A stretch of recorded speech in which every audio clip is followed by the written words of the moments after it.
Walker दिखी और एक दादा दिखे जो थाली वहां पर रखे और वो पैर वगैरह धो रहे थे। ये चीजें मैं पहली बार देखा, क्योंकि हमारे इधर मध्य प्रदेश में कभी नए उम्र की जो बच्चियां हैं उनसे हम पैर नहीं छिलवाते, पैर नहीं छूती और पैर नहीं धोती। ये चीजें मेरे को कहीं ना कहीं अलग लगा और बहुत सारे लोगों ने देखा होगा कि यार ये देव रावण छिंदवाड़ा से आया और ये पैर क्यों नहीं धुला रहा है। क्योंकि मेरा मानना है कि जो नए उम्र की बच्चियां हैं वो हमारे लिए सम्मानीय हैं, हमारी बहनें हैं, समदेव विषमदेव और अलग अलग गोत्र गण व्यवस्था से हैं। तो मैं कभी पैर नहीं धुलवाता और शायद ये कुछ लोगों को अलग लगा होगा, इसके लिए मैं माफी चाहता हूँ।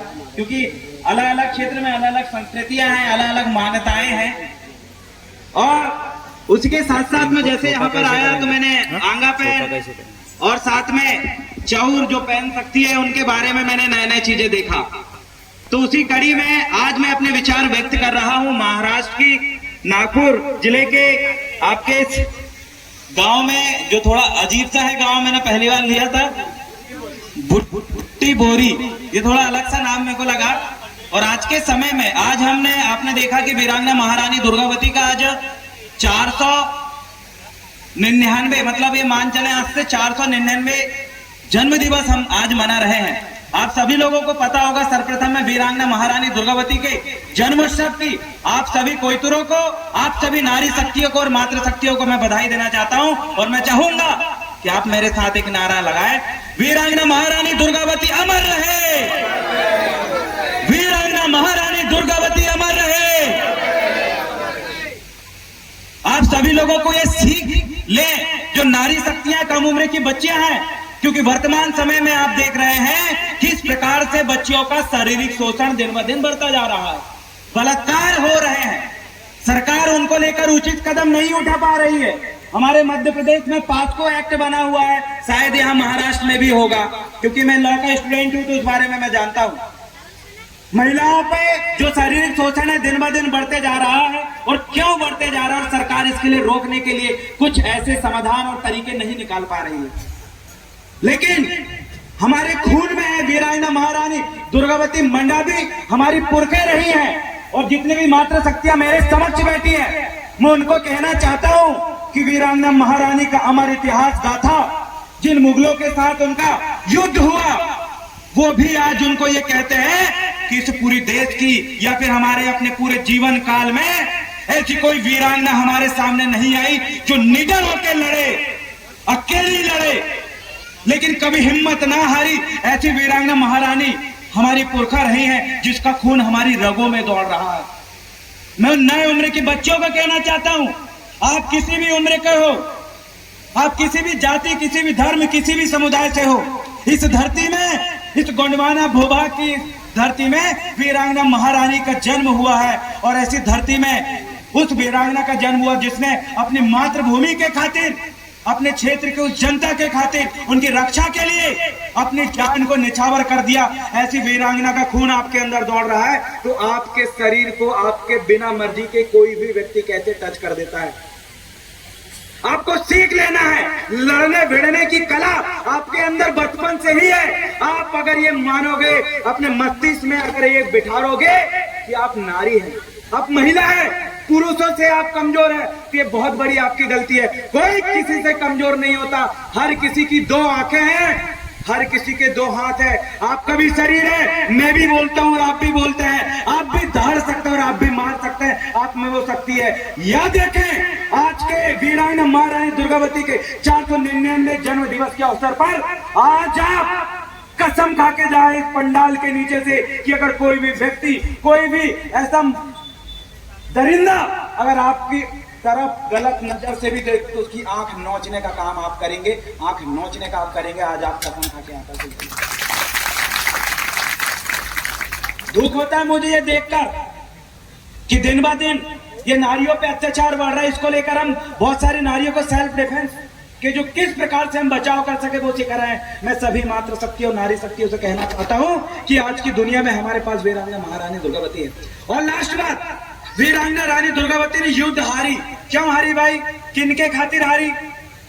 जब अंतिम समय में आसफ खां मुगल के साथ जब उनका युद्ध हो रहा था, आपको ये जानना चाहिए क्योंकि ये इससे आपको सीखने को मिलेगा, इसलिए मैं आपको बता रहा हूं। अंत में जब अशरफ खां का पूरा जो कारवा है, जो सैनिक बल है, पूरे तोप और घुड़सवारी के साथ वीरांगना रानी दुर्गावती के ऊपर जब वो हमला करते हैं, तो उस अंतिम रात की बात कर रहा हूं मैं। उस अंतिम रात जिसके दूसरे दिन वीरांगना रानी दुर्गावती ने अपनी सांस नहीं ली, अगला सूरज उन्होंने नहीं देखा कैसा होगा। क्या हुआ उस रात को तो मैं आपको बता दूं। जब वीरांगना महारानी दुर्गावती ने कहा कि अशरफ खां जो है, उसके जो सैनिक है थोड़े आलसी है, वो रात में सो गए, उसकी जो सैनिक है उनपे उतना दम नहीं है कि रात में लड़ सके, नशे में चूर होंगे क्योंकि दरिंदे हैं। तो क्यों ना हम अशरफ खां की जो मुगल सेना उसको हराने के लिए रात में आक्रमण करें। ये वीरांगना महारानी दुर्गावती ने प्लान तैयार किया और उनके पास उनके सलाहकार के रूप में आधार सिंह और महेश ठाकुर और उनके जो सलाहकार थे केशव लोगच्छी और लक्ष्मी प्रसाद दीक्षित, ऐसे ब्राह्मण समुदाय के सलाहकार थे। उन्होंने कहा कि वीरांगना महारानी दुर्गावती, तुम अगर नाइट में किसी सेना के ऊपर हमला करोगे तो यह अनर्थ होगा। हमने को आज तक समझ में नहीं आया वो क्या अनर्थ है। वीरांगना महारानी दुर्गावती की जो शादी हुई थी वो बड़ी परंपरा के हिसाब से हुई थी। जब उन्होंने कहा कि सुनो ये अनर्थ हो जाएगा, तुम रात में हमला मत करो, वीरांगना ने कहा कि हमारे संस्कृति में हमारे पुरखों ने और हमारे बाप दादाओं ने कभी अनर्थ और इसका पाप और पुण्य का ढोंग, भगवान ईश्वर का ढोंग नहीं बताया है।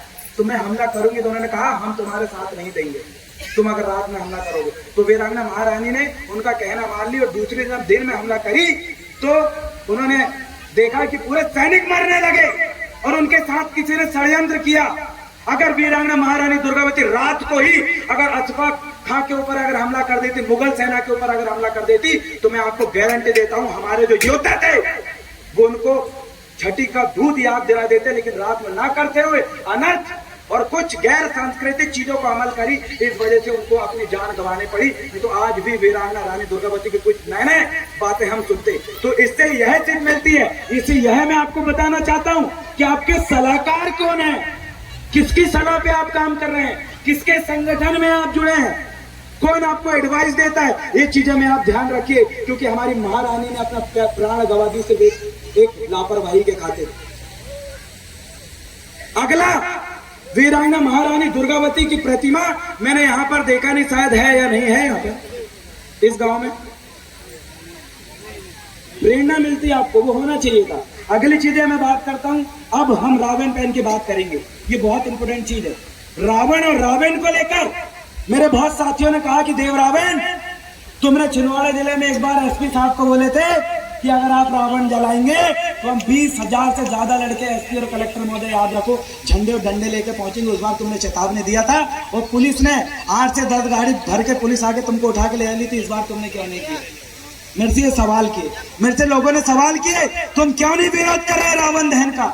आज मैं उन सभी साथियों को जवाब देना चाहता हूँ, उनको मैं बताना चाहता हूँ कि हमारी संस्कृति में किसी का विरोध करना नहीं है। हमारी संस्कृति, हमारे पुरखा आंधी रावण पेरियार को हम मानते हैं, हम रावण शक्ति को मानते हैं। हमें पता है हम भीमाल बहन को मानते हैं, हमें पता है कि हम शंभू शेख की और 88 पीढ़ी शंभू शेखों के उस पीढ़ियों को हम मानते हैं। लेकिन बहुत बड़ी बात है, लेकिन हमारे जो तीज त्योहार है और हमारे पुरखे हैं, उनके इतिहास को दबाने के लिए या फिर उनके ओरिजिनल जो कथा, जो बातें थी, उनकी जो किस्से कहानियां थी, जिन्होंने उन्होंने लड़ा, उनको दबाने के लिए, उनको भ्रमित करने के लिए, दूषित करने के लिए नकली त्योहार और मनगढ़ंत देवी देवता बनाए गए, जिसके चक्कर में हमारे बहुत सारे लोग फंसे। मैं इस वीडियो के माध्यम से और आप सभी लोगों के माध्यम से बताना चाहता हूं कि अगर कोई रावण को अगर जलाते हैं, भाई आप जलाएं, आपका काम था कि रावण की आपको गोंगो करना था, जैसे यहाँ पर हो रही है। उनका संस्कृति का काम वो कर रहे हैं, आपकी संस्कृति का काम आप करें। जब लोग देखेंगे कि रावण को जलाने वाले लोग हजारों में हैं, 10,000 लोग हैं, लेकिन रावण को पूजने वाले जो लोग हैं ये तो लाखों में हैं।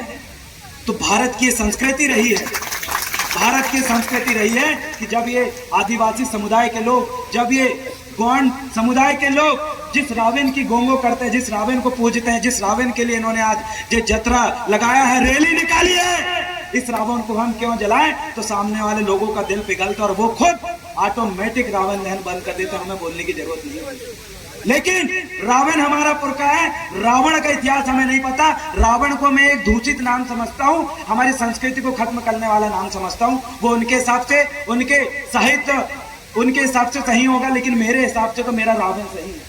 मैं मानता हूं भीमाल बहन का इतिहास, जिनको हनुमान के रूप में, बजरंगबली के रूप में हमारे सामने लोगों ने प्रस्तुत किया, लेकिन हमारा कर्तव्य है, हमारी संस्कृति है कि भीमाल बहन को हम पूजें। भीमाल बहन को पूजने का और उनके इतिहास जानने का तरीका हमारा होना चाहिए। हम क्यों किसी की संस्कृति में दूषित हो रहे हैं, ये हमारी गलती है।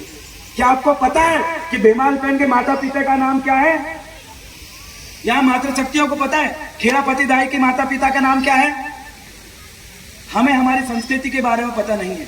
हमारे ही लोग रावण जला रहे हैं और हम लोग उसी का विरोध कर रहे हैं। अरे पहले अपने लोगों को जगाओ, अपने लोगों को संस्कृति बताओ, अपने लोगों को अपने महान पुरखे का इतिहास बताओ, तब हम किसी का विरोध करेंगे। मेरा मानना है कल के यहाँ पर रावण जल रहे हैं नागपुर में, वहां पर मेरे लोग भी बैठे हैं। किस चीज का विरोध करूं मैं? पहले मेरा कर्तव्य है, पहले मैं अपने लोगों को समझाऊं, पहले मेरा कर्तव्य है अपने लोगों को समझाऊं कि हमारा महान पुरखा क्या है। जिस दिन हम समझ जाएंगे, जिस दिन हम जान जाएंगे, तो हमारे लोग लाखों की संख्या में जब इकट्ठे होंगे तो दूसरे लोग वो हमारा अपमान नहीं करेंगे। तो हमें ये तरीका अपनाना है, हमें विरोध का तरीका नहीं अपनाना है। वैदिक रूप से जिला कलेक्टर को हमें कमेटी के रूप में आवेदन देना था कि हमारी संस्कृति है, महान पुरखा को हम खंडेरा, मैं छिंदवाड़ा में रहता हूँ, खंडेरा में हम पूछते हैं, रावण की पूजा हम खंडेरा में करते हैं, मेघनाथ गोंगो करते हैं, मंदोदरी दाई की गोंगो करते हैं हम खंडेरा में। हमारी वो संस्कृति है, हम उसमें पूछते हैं। ये चीजें कल्चरल डिपार्टमेंट को हमें बोलना चाहिए था, सांस्कृतिक विभाग को बताना चाहिए था।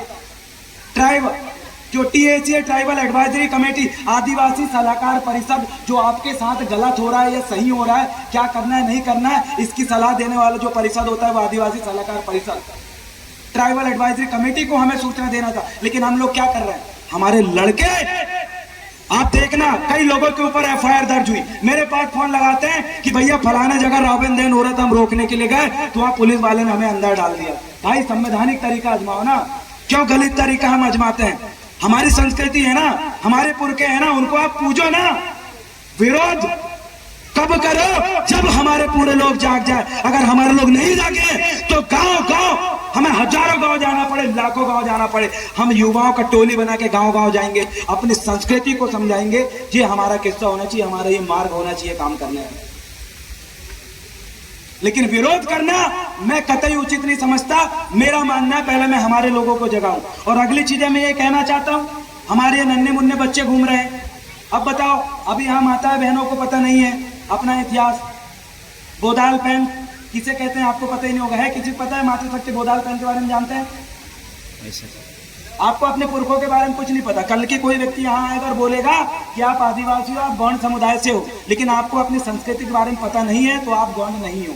क्योंकि आदिवासी होने का सबसे बड़ा कारण है कि आपकी खुद की पुरखों की जमीन हो, तब आप आदिवासी हो, जिससे साबित हो कि आप उस जमीन के मालिक हो। दूसरी चीज, आपकी संस्कृति, रीति रिवाज, आपके विवाह पद्धति, खान पान, ये सभी बाकी लोगों से अलग हो, तब आप आदिवासी हो। आदिवासी होने के अपने आप के कुछ कारण हैं और उन चीजों को आप भूल चुके हो। अगर आप भूल चुके हो तो आप कल के अपने आप को आदिवासी नहीं कह सकते, कल के आप अपने आप को गौंड समुदाय के नहीं कह सकते। तो अपने आप का होने का वजूद जिंदा रखने के लिए आपको अपने बाप दादाओं के बारे में, पुरखे के बारे में याद रखना पड़ेगा, अपने तीज त्योहार को याद रखना पड़ेगा। अगर आपको नहीं पता तो आप गर्व से नहीं बोल पाएंगे। मैं भी याद कर रहा हूँ, भैया से बात हुई थी, अभी हमारे यहाँ पर बैठे हैं सभी, अलग अलग क्षेत्र के, काफी देर हमने चर्चा किया। तो मेरा एक सुझाव है वीडियो देखने वाले सभी साथियों को भी और सामने बैठी मातृशक्तियों को भी, आप चाहते हैं कि हमारे बच्चे अपनी संस्कृति को याद रखें, तो हमें दूसरे समुदाय से सीखना पड़ेगा। हमें किनसे सीखना पड़ेगा? हम देखते हैं मुस्लिम समुदाय, देखो मुस्लिम समुदाय के पास अपना मदरसा है, मदरसा में वो अपनी सांस्कृतिक शिक्षा देते हैं, जिससे उनके बच्चे उनकी संस्कृति के बारे में याद रख सकें। मस्जिद में वो लोग बैठ के अपने समाज के विकास के बारे में, उद्धार के बारे में बात करते हैं। हम अपने बच्चों को कब सिखाए भैया संस्कृति के बारे में? कहाँ सिखाए हमने? हमारे पास क्या ऑप्शन है? तो मैं आप लोगों से निवेदन करता हूँ, मेरा मानना है हमारा अस्तित्व खत्म ना हो। इस चीज को आप अमल करेंगे, अमल करेंगे कि नहीं मातृशक्तियाँ? हाँ बोले करेंगे। मेरे को मराठी नहीं आती, हो करके एक शब्द इस्तेमाल करते हैं, वो नहीं समझता। आज आप शपथ लेके जा रहे हैं कि अपने मोहल्ले में हर रोज 1 घंटे की बच्चों की आप क्लास लेंगे। आज आप शपथ लेके जाइए, अगर आप इस कार्यक्रम में आए हो तो ये चीज आप अमल कर लेंगे तो मेरा मध्य प्रदेश से यहाँ पर आने का मकसद पूरा हो जाएगा, अन्यथा मेरा समय बर्बाद जाएगा। मैं यही चाहता हूँ कि मोहल्ला में आप बैठे और इसके बारे में सभी लोगों को समझाएं। अंत में मैं इतने कहना चाहूंगा और अंत में अपने पुरखों के कुछ हम नारा लगाएंगे, जिसमें आपको मेरे साथ नारा आप लगाएं। दादा सुनेर सिंह ताराम दा, दादा सुनेर सिंह ताराम दा, दादा सुनेर सिंह ताराम दा, दादा हीरा सिंह मरकाम दा, दादा हीरा सिंह मरकाम दा, दादा हीरा सिंह मरकाम दा, आचार्य मोतीराम कंगाली दादा था, आचार्य मोतीराम कंगाली दादा था। बहुत सारे पुरखे रहे हैं, बहुत सारे महापुरुष रहे हैं, सभी को अमल करें।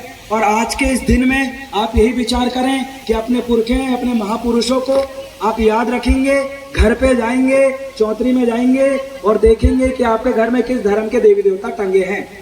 ठीक है, आपके घर में जिस धर्म के देवी देवता टंगे, आपके घर में मुस्लिम धर्म के टंगे तो आप मुसलमान हो, क्रिश्चियन धर्म के आपके घर में देवी देवता टंगे हुए हैं तो आप क्रिश्चियन हो, अगर आपके हिंदू धर्म के देवी देवता आपके घर में टंगे तो आप हिंदू हो। लेकिन आपके घर में अगर हमारे महान पुरखों की प्रतिमा मिलेगी, त्रिशूल मिलेगी, बाना मिलेंगे तो आप आदिवासी हो।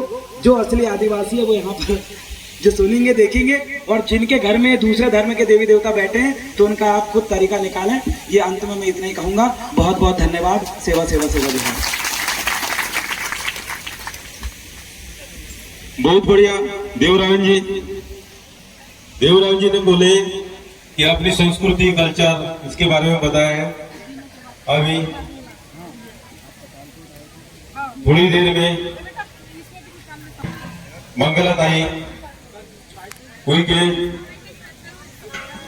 कोया गुणवना महासभा महिला राष्ट्रीय अध्यक्ष, इनका मंच में और यहाँ से वीडियो बनाना था, स्वागत हुआ। काफी फोटो निकालना, तो दीदी आप